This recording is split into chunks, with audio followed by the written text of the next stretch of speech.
À quand le démarrage effectif des travaux de l'aéroport international de Glodjikbe au Bénin, à 40 km de la capitale économique Cotonou. Confiés à un groupe sud-africain, les travaux d'études de ce deuxième aéroport du sud du pays ont été réalisés depuis 2004. Après la pose de la première pierre le 13 décembre 2011, les populations de la localité sont longtemps restées dans l'attente de la mise en place de l'infrastructure. La dernière visite du ministre sud-africain des Transports au Bénin du 2 au 4 juillet 2015 a relancé le débat. Son séjour a été sanctionné par la signature de 2 accords, dont l'un porte sur la construction de l'aéroport de Glodjikbe. La réalisation de cette infrastructure est bien attendue par les populations riveraines. Nous voulons bien que l'aéroport international de Glodjikbe soit réalisé. Vraiment, les autochtones vont trouver du travail à faire. Sur une superficie de plus de 1600 hectares, l'État béninois compte faire de cette infrastructure un hub capable d'accueillir les vols internationaux, mais aussi les aéronefs de nouvelle génération.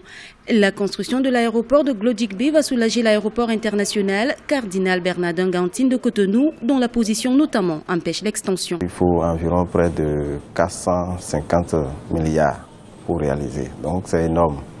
Un État ne peut pas supporter. C'est ce qui justifie que nous sommes à la recherche de financement.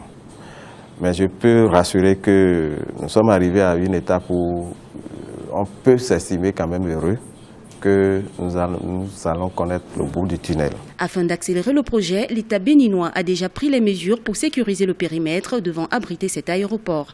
Le Bénin, pays de transit pour les pays comme le Togo, le Ghana, la Côte d'Ivoire, le Nigeria, le Burkina Faso ou encore le Niger, veut développer son transport aérien afin de promouvoir son développement.